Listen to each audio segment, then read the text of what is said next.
You don't need a bad economy, low income, or lack of opportunity to stay broke. Sometimes, the biggest thing holding you back is you. Not intentionally, not obviously, but through small, repeated behaviors that slowly cancel out your progress. You work hard, you try to save, you even think about investing, but somehow you end up back in the same place. And the worst part, it feels like bad luck, but it's not. Today, we're breaking down why you keep sabotaging your own financial success, how to finally break that cycle. If you want to start making money decisions that move you forward, consider subscribing to Wealtiny, liking the video, and turning on the notification bell. Let's start with something most people don't realize. Self-sabotage doesn't look like failure. It looks like normal behavior. It's the small decisions you justify, the habits you repeat, the things you say, "It's just this once, too." Spending a little extra when you're stressed. Individually, these feel harmless, but repeated over time, they quietly erase your progress. This is the just this once trap. A study found that these small splurges can account for up to 15% of discretionary spending. It's a lifestyle disguised as isolated choices. This is driven by hyperbolic discounting. Our brain is wired to want rewards now, not later. We'd rather have $10 today than $20 in a month. Your future self is a stranger, but your present self is demanding attention. Meet Alex. Alex earns a good salary and wants to save for a down payment. But after a stressful week, he buys an expensive watch, telling himself, "I deserve it. Just this once." Then he books a spontaneous trip. Alex has saved almost nothing, not because of one huge mistake, but a chain of small, justified rewards.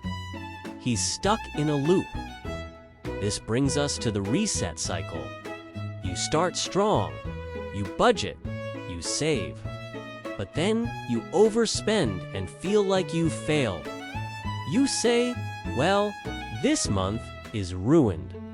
I'll start fresh next month." This is the reset. You abandon your efforts instead of correcting course. Imagine a runner who trips. Do they walk back to the starting line? No, they keep running. The key is to shorten the time it takes to get back up. Then there's emotional spending. Money decisions are tied to feelings. Ads don't sell products. They sell feelings like belonging and comfort. Think of Sarah. She feels undervalued at her job. To compensate, she buys designer clothes. Each purchase gives her a momentary feeling of status. But her credit card debt climbs, creating more stress. She's not buying clothes. She's trying to buy self-esteem. It's an emotional spending doom loop. Next is identity conflict. Your subconscious has a financial thermostat. If you exceed it, your subconscious triggers behaviors to bring you back down. Building wealth requires doing things that feel uncomfortable. It's uncomfortable to say no to dinner with friends or learn about complex investing. Progress isn't about feeling comfortable. It's about getting comfortable with being a little uncomfortable. Financial growth lives outside your comfort zone. And don't forget all or nothing thinking. You tell yourself, "I'll start saving when I can put away $500 a month." But waiting becomes the default habit. Progress doesn't require perfection, it requires movement. Saving $20 a month is infinitely better than saving zero. Small, imperfect actions build momentum. The biggest enabler is a lack of systems. Motivation is a feeling. Discipline is a muscle. Systems, on the other hand, run on their own. Without systems, your success depends on you feeling motivated every single day. That's not realistic. Systems are the guardrails that keep you on track. How do you break the cycle? First, build your systems. Set up an automatic transfer to your savings for the day after you get paid. Next, lower the barrier to action. Start ridiculously small. Want to save? Start with $1 a day. You're building the habit, not the savings at first. Actively align your identity. Instead of saying, "I'm trying to be better with money," say, "I am a person who manages money well." Start acting like that person.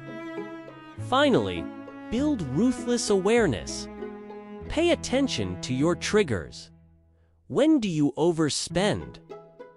Is it when you're bored, stressed, or with certain friends?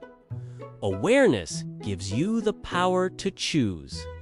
Are your struggles caused by external factors?